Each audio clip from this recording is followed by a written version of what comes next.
La situación de los cuidadores y cuidadoras de adultos mayores o personas con alguna discapacidad es delicada, lo hablábamos de hecho la semana pasada. Bueno, esto debido a que esta labor o por producto de esta labor quedan imposibilitados de trabajar.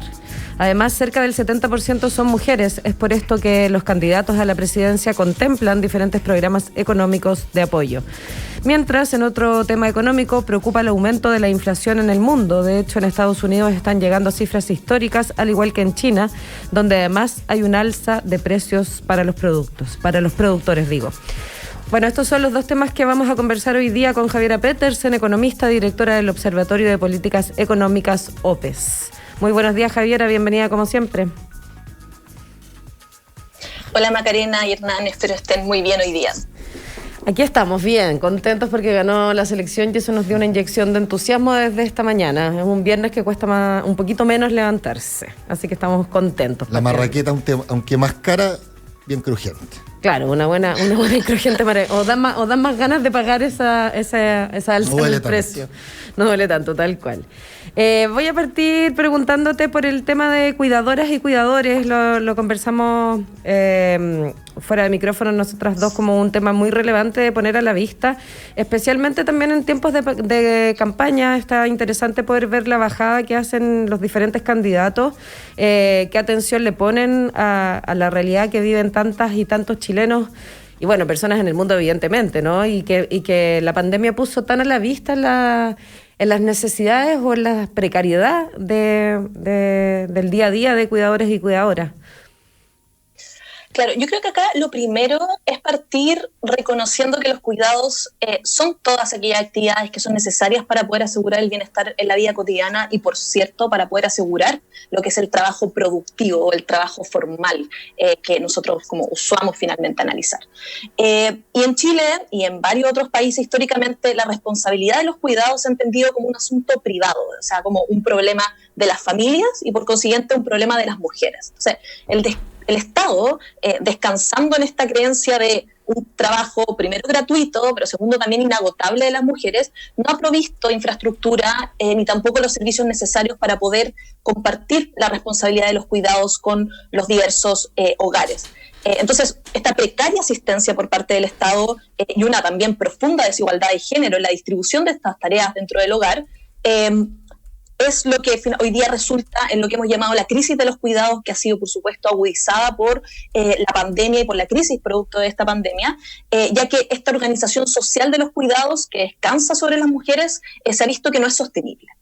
Y por eso es que uno tiene que buscar no solamente políticas de recuperación del mercado laboral, como las que hemos venido conversando en otras semanas, sin tener una perspectiva más global, más holística sobre las desigualdades que se generan en este sistema para poder que realmente las mujeres se puedan insertar en el mercado laboral y puedan desarrollar su vida económica de forma más equitativa respecto a los hombres. Y también en la discusión del rol del Estado, en el sentido de que ¿cómo podemos poner a la vista la importancia que es que hay personas que definitivamente no pueden trabajar si no hay garantías que se los permitan y que les dé la tranquilidad de que la persona que necesita atención en un núcleo familiar va a estar bien cuidada también? O sea, aquí hay un círculo vicioso. Por ejemplo, yo el otro día escuchaba a una persona que me contaba que un hijo de una familia está dedicado a cuidar a los padres, adultos mayores. Y ese hijo tuvo un accidente inesperado y entonces él ahora también requiere cuidados. Y queda una desarticulación de la familia porque ya no quedan más manos de quien cuide. Entonces, es el cuidador el que hoy día también está enfermo y ahí empieza un loop como en un sinfín donde no saben a dónde recurrir, no hay apoyos necesariamente estatales a los que recurrir para poder tener garantías de cuidado de estas personas y que el resto pueda seguir trabajando también.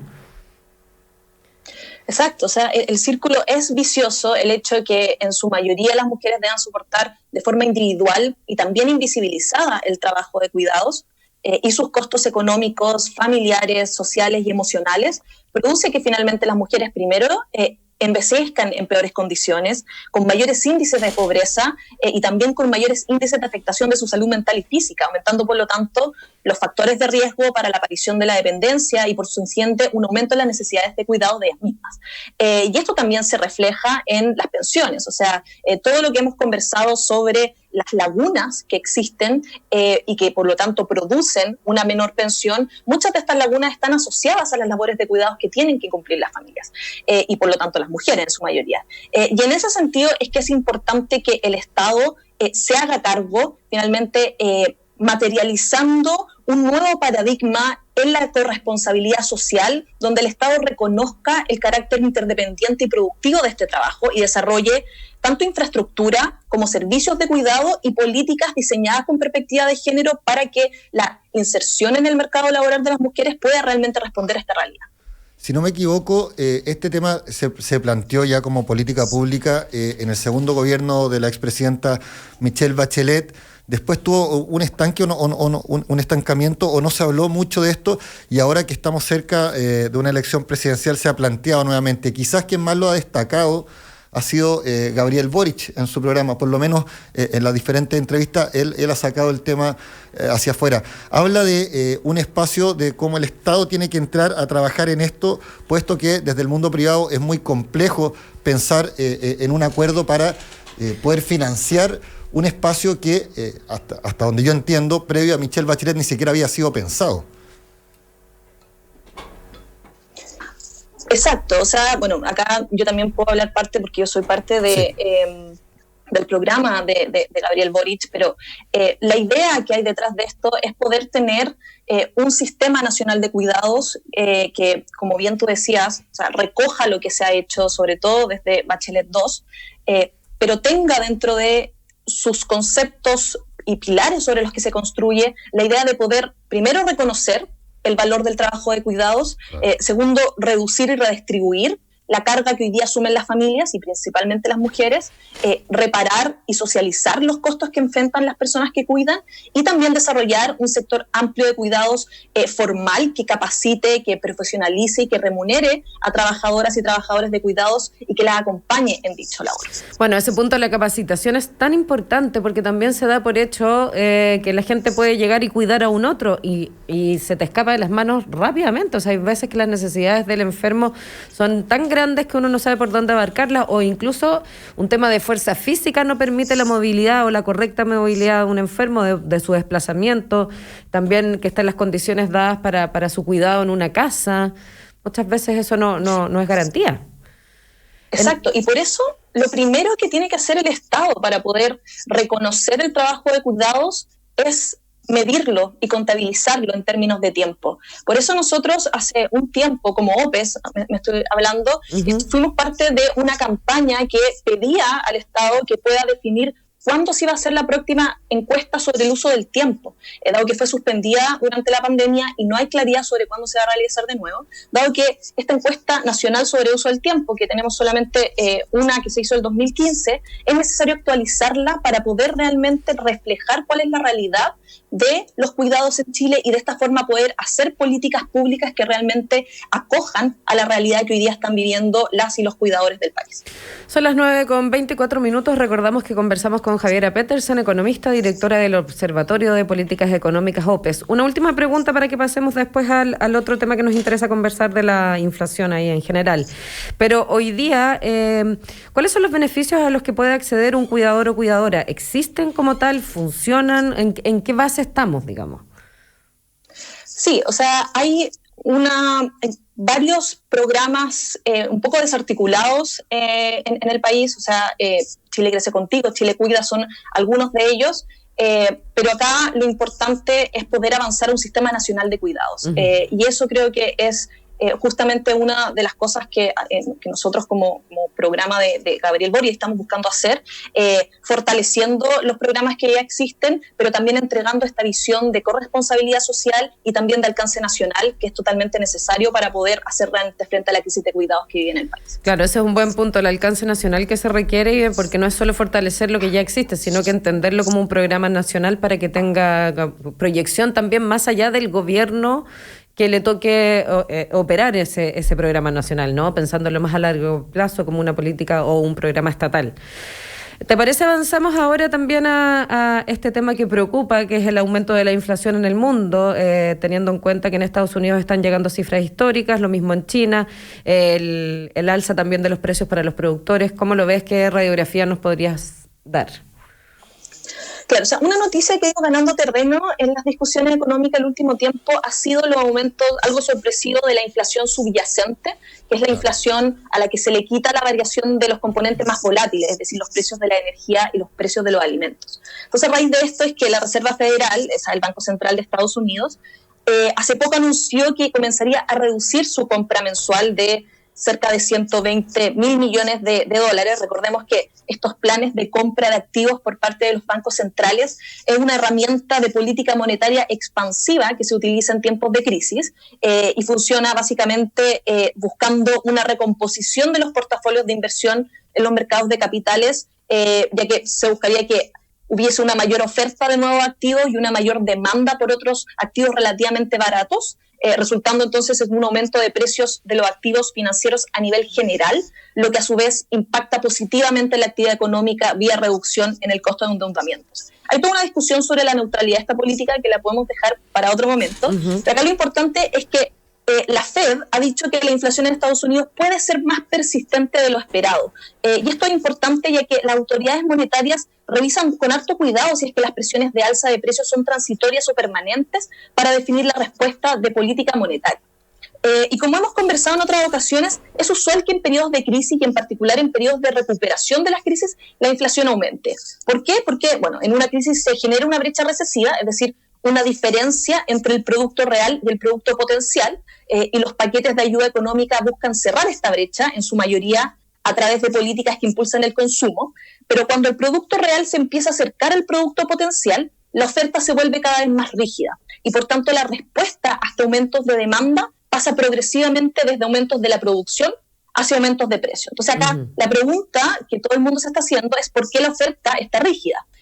Y acá es donde entran los problemas de la cadena de suministro. O sea, como hemos visto, los cuellos de botella en las cadenas de suministro, producto de la pandemia y la crisis relacionada, han provocado escasez de toda una serie de productos, un aumento muy importante, de hecho, de los costos de envío y los consecuentes problemas de oferta. O sea, claro, costos de envío, perdona que te interrumpa, por ejemplo, para poner un ejemplo concreto para quienes nos escuchan, es como hubo un problema en esta cadena de suministros en la fabricación de autos que encareció per se, o sea, primero la demora, ¿no? Que hay gente que tiene listas de espera eternas para que le lleguen los autos y en el fondo encarece el precio final del auto, pero también hay todo un tema en el costo de envío que ha subido, no sé si la palabra es exponencial, pero altamente.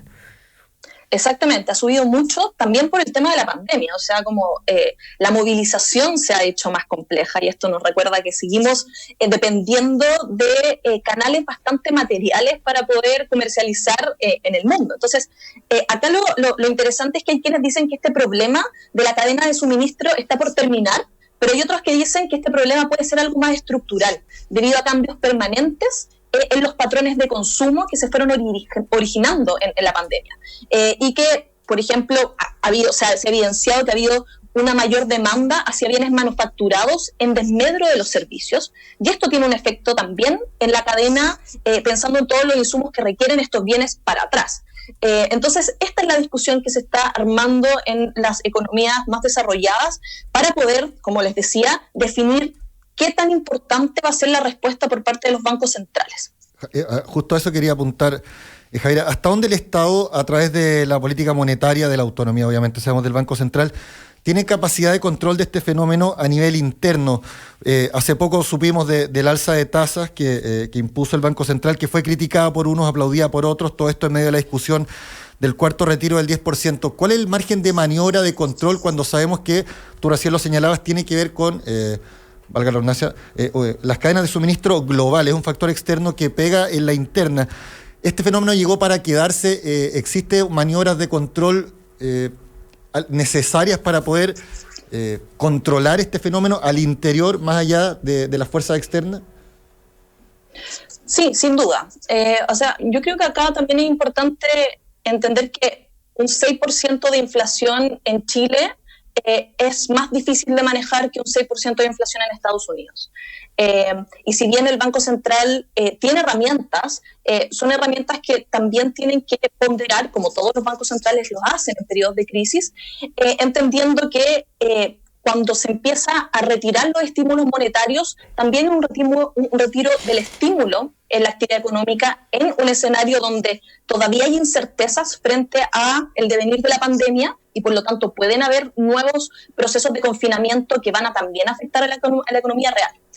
Y hay que considerar además que este efecto externo se potencia con el efecto interno en economías pequeñas y abiertas como la de Chile, porque en un escenario de inflación importada, las presiones inflacionarias domésticas, tanto por la depreciación del tipo de cambio, es decir, por el aumento del precio del dólar, que vienen desde los aumentos de las importaciones, pero también por las huidas de capitales que hemos visto, pueden ser más difíciles de manejar y por eso el Banco Central también trata de identificar la diferencia entre estas presiones más persistentes, que son más arraigadas a factores locales, con cosas que pueden ser un poco más transitorias, como lo que sería la variación de precios externos.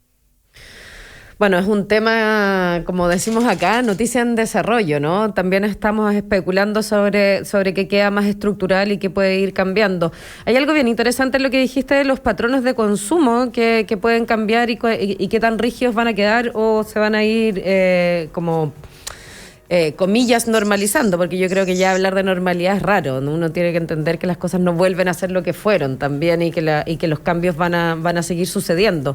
Pero en ese sentido, cuando tú planteas que hay mayor demanda en lo de la manufactura, claro, parece lógico, hay consumo de bienes mucho más que de servicios, entendiendo también que los servicios están súper dañados en el sentido de que el turismo está recién reactivándose, el tema de la gastronomía también es otro de los puntos más dañados y afectados por la pandemia.